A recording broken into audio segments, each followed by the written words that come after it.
Ora, bem-vindos à segunda parte da Vichy Soase. Connosco temos o antigo Ministro da Administração Interna, é antigo só porque, ou podemos dizer ex, que é mais fácil. Foi também candidato à liderança do Partido Socialista nas últimas diretas e entre várias outras funções que desempenhou, nomeadamente uma que eu creio que se orgulha muito, que é ter sido Presidente da Câmara de Baião. Bem-vindo, José Luís Carneiro. Olá, muito obrigado.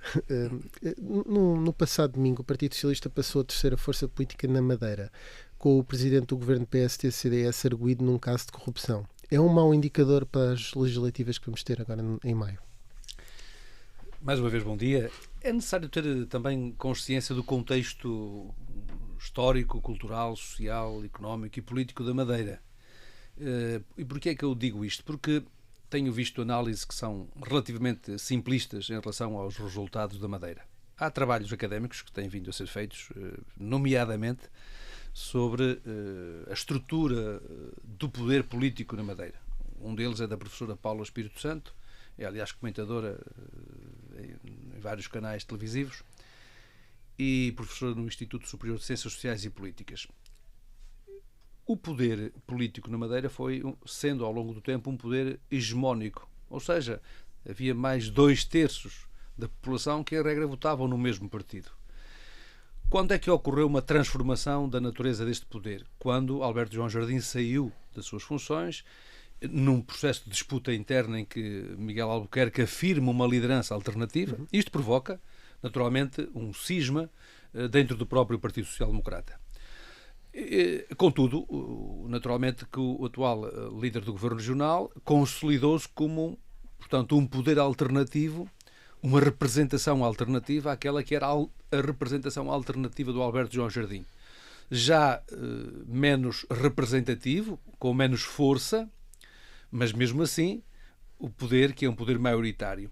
O Partido Socialista, que era o principal partido da alternativa, teve uma nesga de oportunidade em 2013, quando ganhou um conjunto de autarquias, nomeadamente o Funchal, e a partir daí constituiu-se algumas bases para que viesse a ser uma alternativa.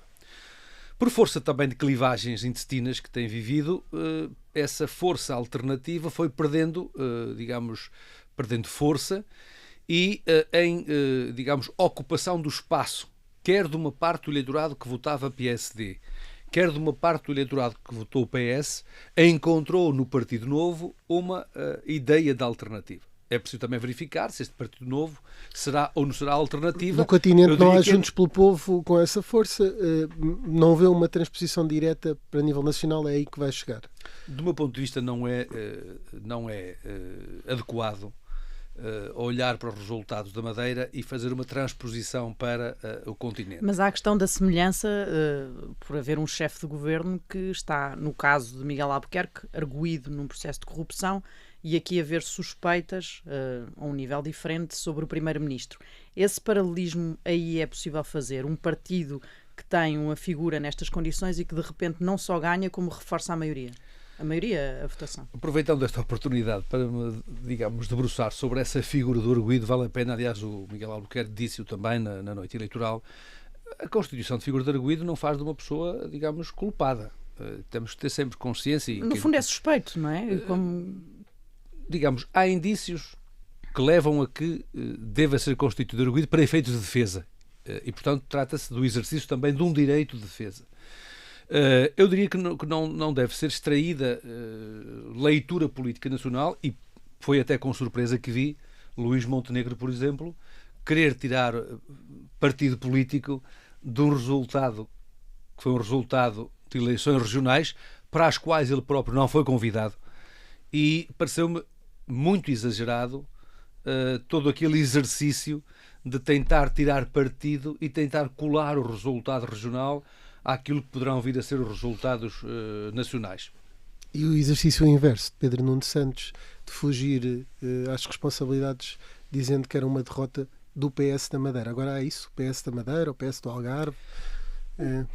O Partido Socialista é um partido, é um grande partido e mesmo o maior partido português. É evidente que há autonomia regional e, por princípio, por regra institucional, o Partido Socialista a nível nacional não se imiscui nas escolhas que a dimensão da autonomia regional decide fazer, nomeadamente nas escolhas para a representação à Assembleia da República, nas escolhas que faz para o desempenho de funções regionais ou mesmo nas escolhas locais. É um princípio que tem vindo a ser respeitado pelas diferentes... Mesmo que não tenha responsabilidade, fica bem ao líder do Partido Socialista dizer a derrota é deles?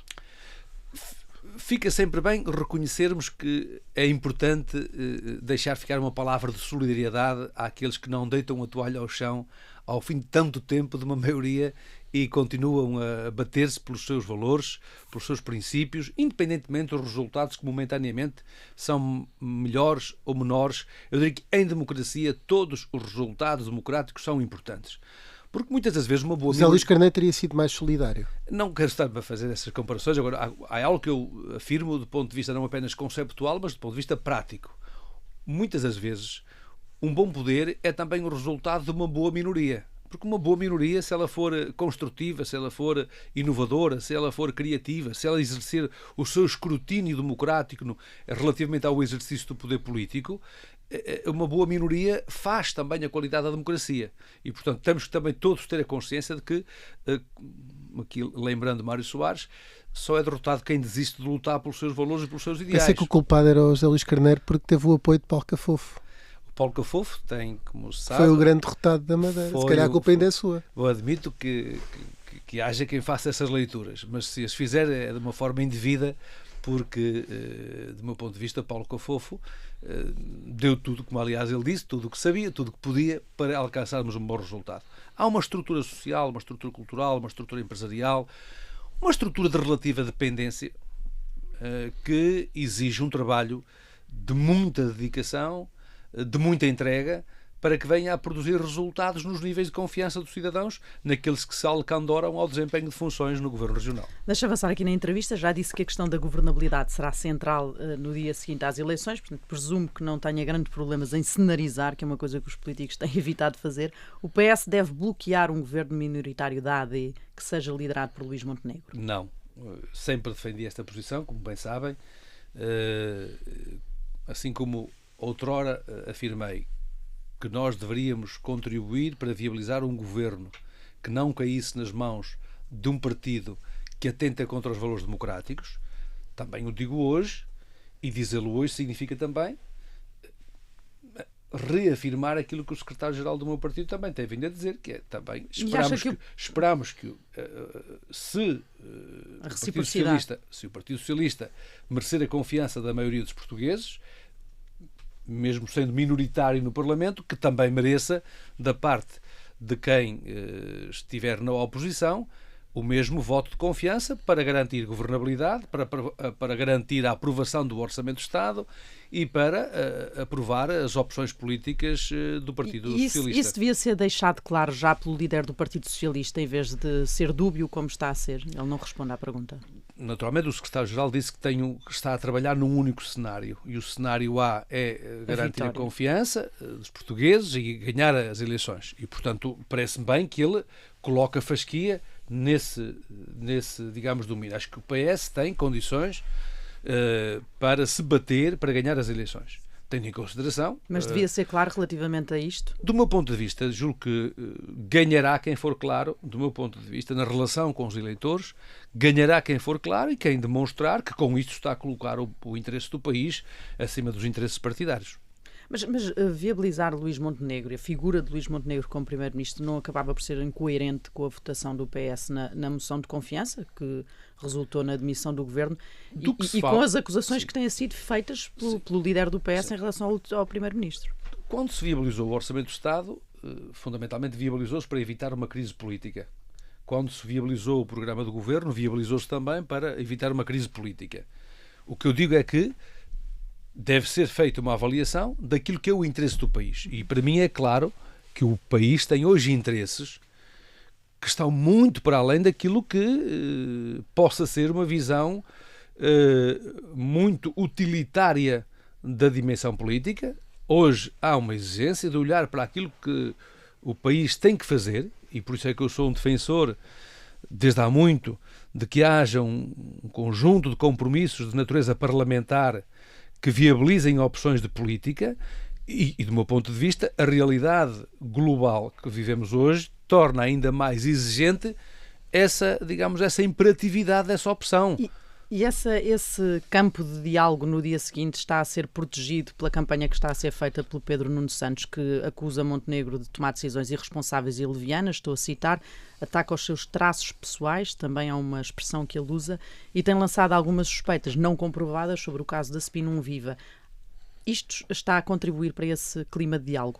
Veja, eu compreendo que queiram colocar numa posição antitética com o secretário-geral do Partido Socialista. Eu não devo cair nessa posição antitética pelos deveres que tenho institucionais. É para começar pelo dever de lealdade com o meu secretário-geral. Mas a questão aqui é de estratégia numa campanha eleitoral, não é? Agora, olhando para a estratégia, do meu ponto de vista, o que deve acontecer é o PS ter uma proposta política muito clara, concentrada em meia dúzia de objetivos, sendo que o primeiro objetivo, do meu ponto de vista, é o objetivo do posicionamento de Portugal naquilo que são hoje as exigências de segurança e defesa europeia no quadro da sua relação atlântica. Segunda grande prioridade... Nessa é igual ao AD, portanto não é por aí a distinção. Então, o que significa que aqui há um campo de trabalho conjunto. Segundo campo de convergência conjunto.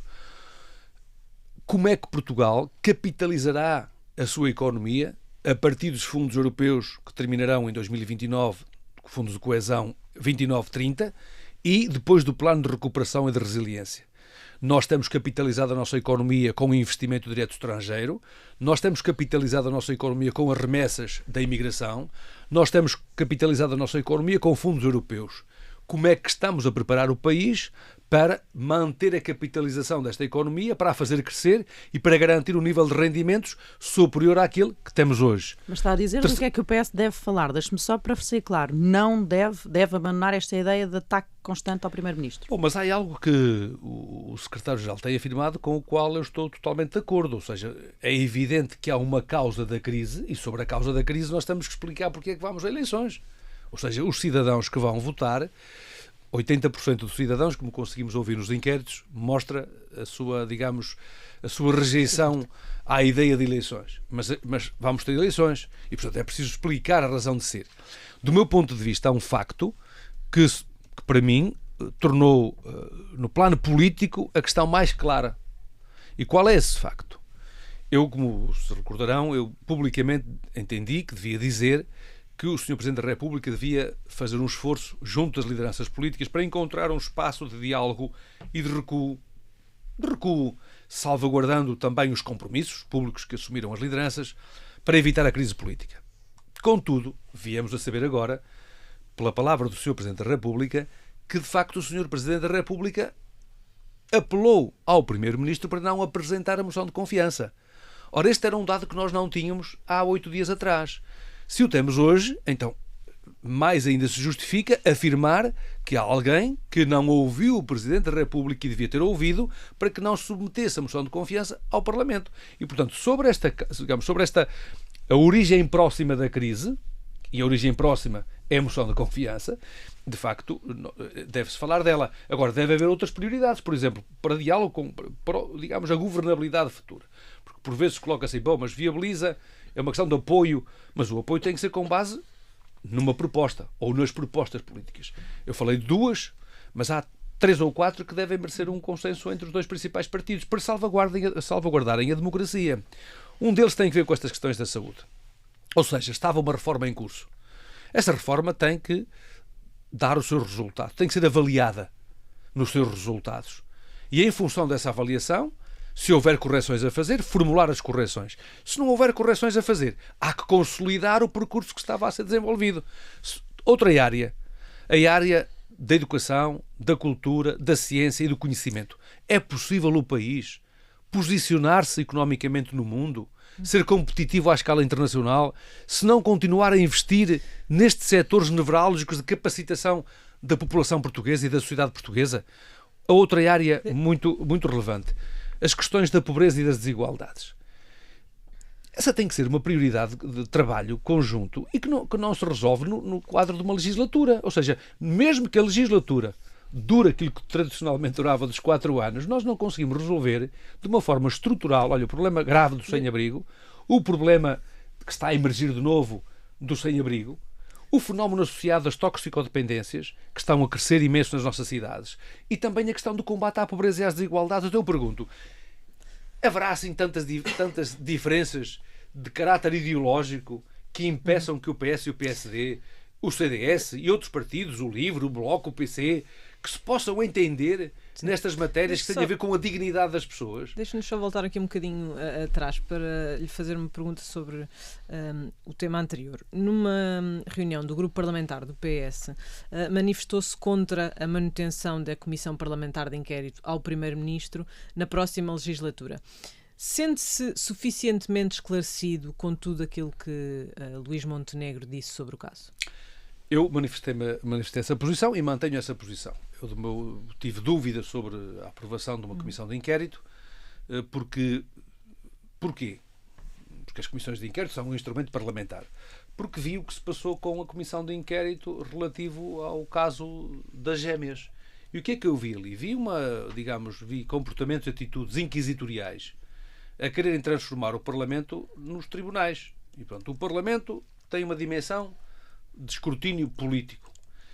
Tudo que tem a ver com matérias sobre as quais se colocam questões de legalidade, se temos conhecimento de factos, estamos comunicá-los às autoridades competentes, que têm os seus instrumentos de investigação, por forma a que se administre a justiça.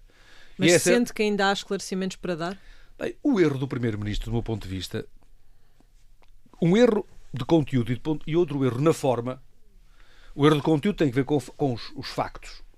Depois a falta de esclarecimento sobre os factos. Mas este erro foi exponenciado quando convocou o Conselho de Ministros e no fim do Conselho de Ministros encostou a oposição à parede, ou seja, dizendo, eu não tenho mais esclarecimentos a dar e, portanto, a oposição que diga se confia no Governo ou se não confia no Governo. É a mesma coisa que perguntar, às oposições se elas se querem dissolver para dar viabilidade ao Governo. Mas, José Luís Carneiro, só para perceber, aqui não há uma questão de ética, porque está só a falar na forma política, como Luís Montenegro respondeu politicamente à questão. Mas não existe nenhuma questão de ética?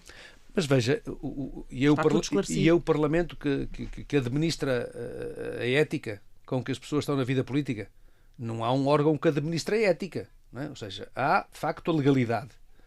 E há os termos e os fundamentos que levam a que sejam adotadas... A questão da exclusividade, não é? Por isso é que da função da exclusividade. Por isso é que quando foi aprovada a comissão de inquérito, eu tive um esclarecimento, como já pude dizer, da parte da direção da bancada parlamentar, que me deu conta de duas coisas. Uma, que o Partido Socialista adotou o modelo do agendamento potestativo para presidir aos trabalhos e para evitar, ou para procurar limitar, que outros fizessem da comissão de inquérito um espaço de chicana política, como tinha acontecido. Chega a chamar a família, etc.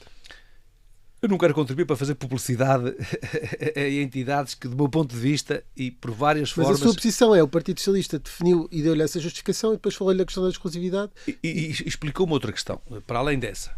Também deu conta de que tinha a intenção de não chamar à comissão de inquérito nem a mulher, nem os filhos, e o Primeiro-Ministro também goza da faculdade de, por escrito, poder responder à comissão de inquérito.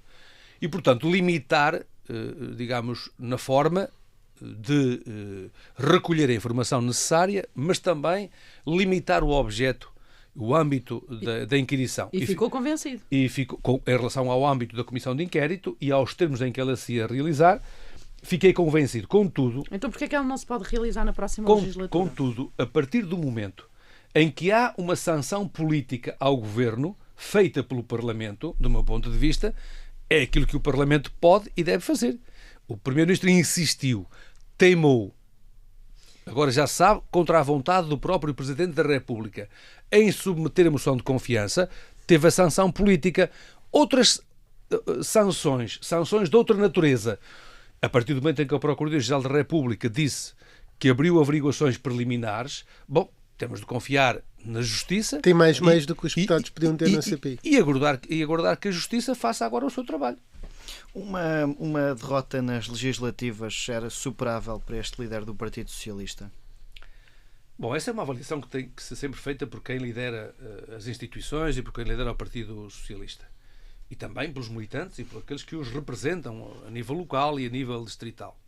Como se sabe, o secretário-geral teve um apoio muito expressivo da estrutura militante do Partido Socialista e, num cenário dessa natureza, só o secretário-geral deve proceder... Mas há congresso em dezembro ou não?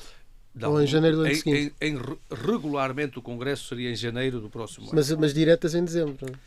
Diretas foram em dezembro, fará durante 2 anos em dezembro. Mas essa é uma avaliação, como digo, que deve ser feita pelo secretário-geral e também pelo Partido Socialista. Aquilo que eu Mas entendo sempre que se mantenha, por exemplo, até às autárquicas. Aquilo que são eu logo quero a seguir. reafirmar é o seguinte: eu fui ao longo da minha vida, e assim também sou reconhecido, um elemento que procura a estabilidade. E assim como defendo a estabilidade para o país, também defendo a estabilidade para o Partido Socialista. E é evidente que em cada momento temos que fazer uma avaliação dos termos em que o Partido Socialista está ou não está a conseguir falar para aqueles que são os seus destinatários, que são os portugueses. Mas essa avaliação, e a primeira avaliação, e a mais importante avaliação, é do secretário-geral. Ele sabe que tem contado com toda a minha lealdade, continuo com a minha lealdade, para que possa levar por diante a proposta política que apresentou.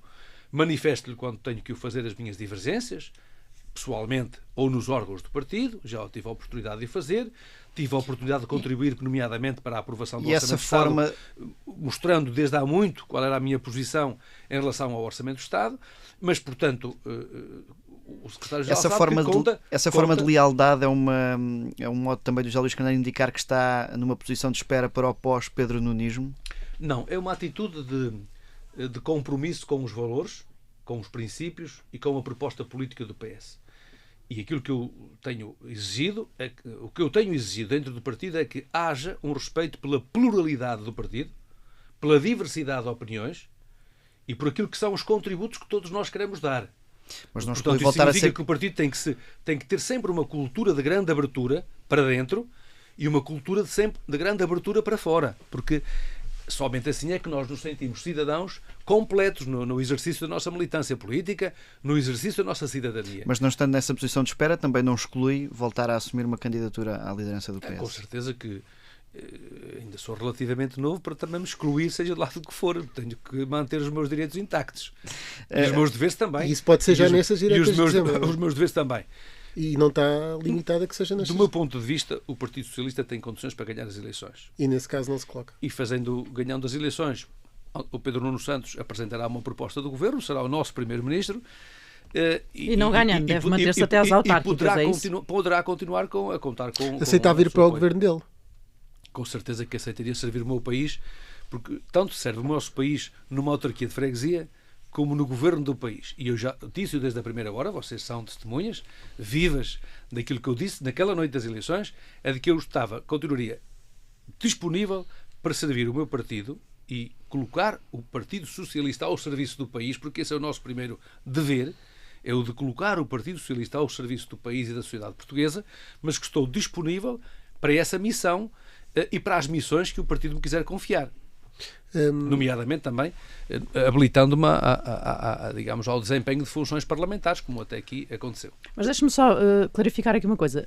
Se Pedro Nuno Santos perder, deve ficar até às autárquicas? É uma avaliação que tem que ser o partido a fazer e os órgãos do partido a fazer. Mas José Luís Carneiro é do partido e não é uma figura de sumenos, uma vez que foi o concorrente Pedro Nuno Santos. Vamos ver, todos temos a consciência de que temos que contribuir para que o processo eleitoral autárquico ocorra com a maior estabilidade possível, porque temos todas as condições para, do meu ponto de vista, manter os objetivos autárquicos e, à luz dos dados que possuo, termos mesmo maiorias em capitais de distrito que são decisivas enquanto suporte ao projeto político nacional. E, portanto, temos que ter consciência de que qualquer ato, qualquer gesto, palavra ou atitude que possa colocar em causa essa estabilidade no processo eleitoral autárquico terá efeitos nas eleições autárquicas. Temos de ter essa consciência.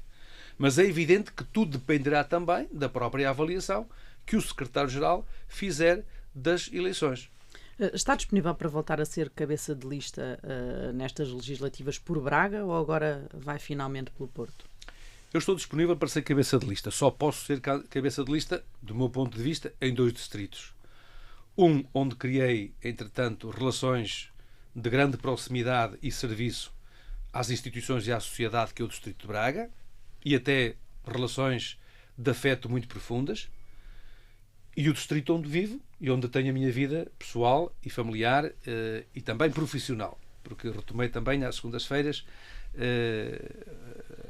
a lecionação de uma disciplina na Universidade de Lusíada do Porto, em Política Externa Portuguesa no primeiro semestre e em História das Ideias Políticas no segundo semestre. Tem uma preferência entre as duas?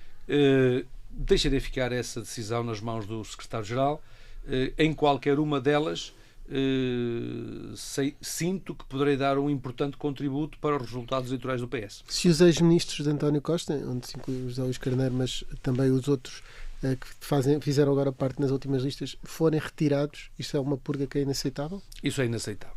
Ou seja, eu parto do pressuposto, e todo este meu discurso de boa-fé e de confiança no secretário-geral e na direção do partido, parte do pressuposto de que todos aqueles que desempenharam funções, que têm provas dadas na vida cívica, na vida política, entre os quais muitos dos que me apoiaram nas eleições passadas, que serão todos respeitados por parte da direção do partido. Pois é evidente que, se não forem respeitados, isso altera o quadro em que me estou a pronunciar hoje. Mas tudo me leva a crer.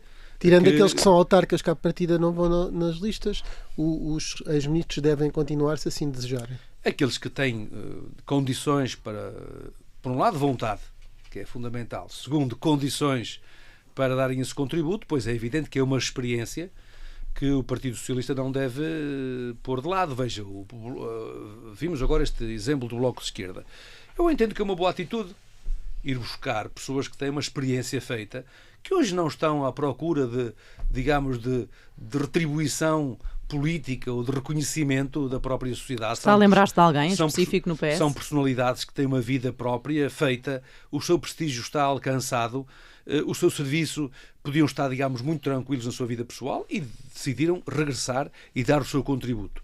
O Partido Socialista tem, entre aqueles que estiveram no governo, no atual governo ou em governos passados, tem outros que têm aspirações para virem a desempenhar funções governativas.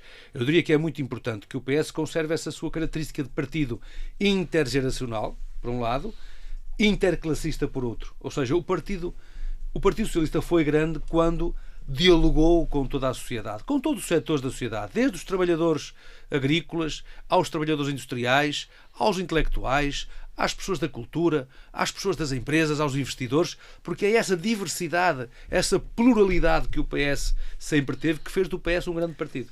Disponibilizou-se para ser candidato à Câmara Municipal do Porto e acabou por nem ser ouvido nesse processo que acabou com a escolha de Manuel Pizarro. A situação foi bem gerida pelo líder do PS? Bom, nós poderemos dizer se foi bem gerida em função de resultados.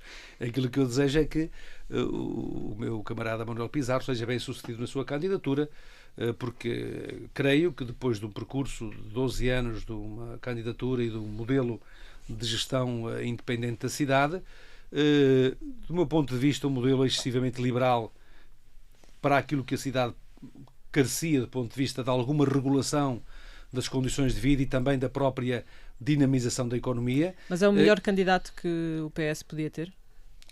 É o melhor candidato na medida em que é o candidato que foi escolhido, é um candidato com muita experiência política, quer dizer, uma pessoa que foi secretário de Estado da Saúde, foi vereador com pelouro e sem pelouro na Câmara Municipal de Porto, foi ministro da Saúde. Se fosse líder do PS, teria escolhido, se tivesse ganho as últimas diretas, teria escolhido Manuel Pizarro. Veja, isso é estar agora a fazer, digamos, um exercício que não tem, digamos, não tem razão de ser. Era o seu objetivo há não muito tempo. Não tem razão de ser. Respeito a decisão que foi tomada e, como também já transmiti ao Manuel Pizarro, contará comigo para o apoiar em tudo quanto venha a necessitar para afirmar a sua alternativa política de cidade e para afirmar um modelo de desenvolvimento que a cidade bem carece. Pelo menos vai votar nele e não em Pedro Duarte, já percebemos. Quer na economia, quer na sociedade, quer na cultura, quer na vida social. Olha, no combate à pobreza e às desigualdades, a cidade padece de um problema de assimetria muito acentuado, assimetria económica e social, e, portanto, há muito que fazer na cidade do Porto, no trânsito, na mobilidade, e, portanto, aquilo com que pode contar o meu camarada Manuel Pizarro, que conta com todo o meu apoio e com a minha disponibilidade, se assim o entender, para o apoiar nesse objetivo. Pedro Nuno Santos chamou António Vitorino para as sessões de preparação do programa. Aí que fique claro, e contará com o meu voto. Claro, não estava a dizer que não ia votar em Pedro Duarte, nem no movimento de Rui Moreira, se decidir avançar.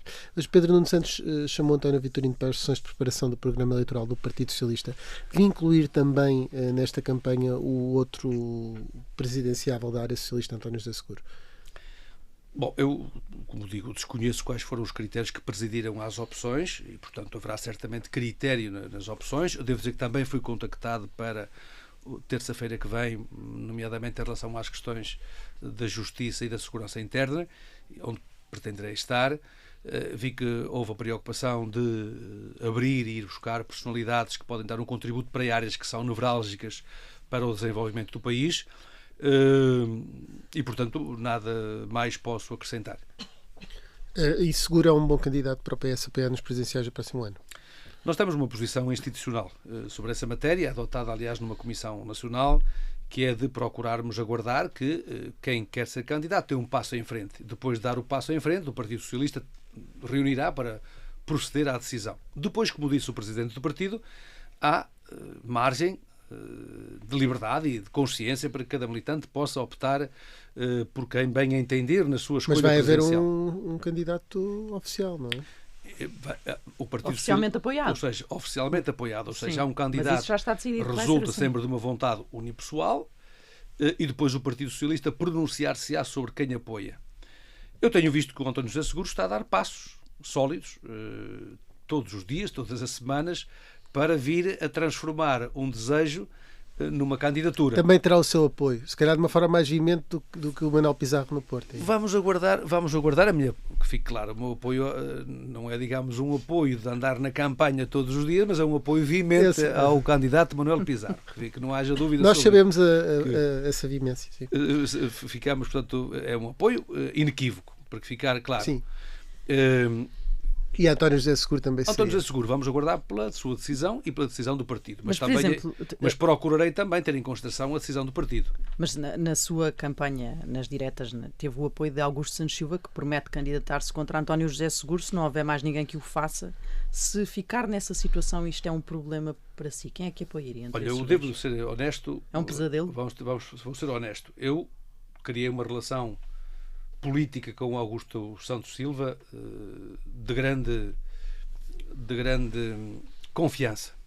Fui secretário de Estado das Comunidades Portuguesas, ele era Ministro dos Negócios Estrangeiros, e a nossa relação pautou-se por uma confiança e por uma lealdade e por uma dedicação ao interesse público do primeiro ao último dia. Por outro lado, contei também com o seu apoio quando fui candidato à liderança. E eu, se o Augusto Santos Silva fosse candidato a Presidente da República, o meu apoio estaria com o Augusto Santos Silva, para ser claro.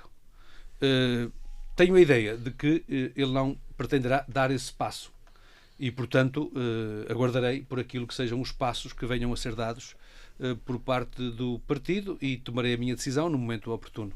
Já respondeu uma das questões do Carnal Peixe, mas vamos fazê-la na mesma, só para ficar claro. Vai ter que escolher uma de duas opções. Miguel, podes soltar a tua. Preferia estar sentado na mesa do Conselho de Ministros de um futuro governo, liderado pelo Partido Socialista, ao lado da Ministra Mariana Mortágua ou do Ministro Rui Rocha? De Mariana Mortágua. Quem preferia levar a uma prova de vinho verde de Baião numa visita presidencial à sua terra em 2026? António José Seguro ou Augusto Santos Silva? Eu gostava imenso que os dois fossem almoçar comigo, servindo-lhes não apenas um vinho verde, mas também um bom alho assado com batata assada e arroz de forno. Só um como presidencial, como presidente. Podia ser, aliás, na Fundação Essa de Queiroz, porque ambos... Junta todas as atrações turísticas. Ambos já lá estiveram, quer o Augusto Santos Silva, quer também o António José Seguro. E o Manuel Alegre já esteve. Julgo que o António Vitorino ainda não esteve. E preferia ser líder da oposição a uma maioria absoluta da Aliança Democrática ou ministro num governo da Geringonça? É preferível ser ministro num governo de Geringonça. Eu pude ser secretário de Estado das Comunidades Portuguesas num governo de Geringonça e foram alcançados bons resultados. Não, contrariamente ao que disse há dias o Dr. Francisco Louçã, por mérito exclusivo do Bloco de Esquerda, mas pelo mérito dos partidos que suportaram o governo e pela especial capacidade do Primeiro-Ministro António Costa e do governo do Partido Socialista. Para terminar, se fosse Primeiro-Ministro, pelo PS, naturalmente, quem é que preferia ter como líder da oposição, Luís Montenegro ou Pedro Passos Coelho? Era preferível Pedro Passos Coelho. Muito bem, não sei se é porque acha que tinha melhores acordos de regime e mais condições para conversar, se era porque acha que era mais fácil debater, fica isso em aberto. Vamos agora para a nossa sobremesa, que é a música que nos trouxe, que é uma música bastante conhecida, que é o Imagine, do John Lennon. Porquê que escolheu esta música? Olha, por uma razão simples, porque tem a ver com o mundo que estamos a viver hoje. O mundo que estamos a viver hoje é um mundo em que as clivagens, em que o poder imposto pela força, o desrespeito pelos valores, pelas normas da Carta das Nações Unidas, estão a fazer-nos caminhar de novo para cenários que julgávamos impensáveis voltar a viver. Quando me recordo da Carta das Nações Unidas, quando me recordo da Agenda para o Desenvolvimento de 92 de Boutros Ghali, ou da Agenda para a Paz, que são dois documentos que devem ser referência obrigatória para a nossa forma de ver o mundo e de compreender o mundo pós-Guerra Fria. E quando vemos o que está a acontecer na ordem internacional, no deslaçar dos valores que suportaram essa ordem no pós-guerra, eu entendo mesmo que é importante ouvirmos esta música que nos apela a essa fraternidade humana universal, porque é um apelo que se faz particularmente às mais jovens gerações, porque esta música influenciou-nos muito, muito de nós, na forma de olharmos para o mundo, de entendermos a humanidade como uma só, que deve caminhar para a felicidade, para o bem-estar, para a paz e para uma melhoria das condições de vida. Deixe-me que lhe diga que eu tenho circulado muito a pé depois que saí das funções, ando muito em transportes públicos, ando no metro com muita regularidade e ando a pé durante a noite também. E tenho feito diálogos com pessoas que vivem nesta cidade, que são sem abrigo.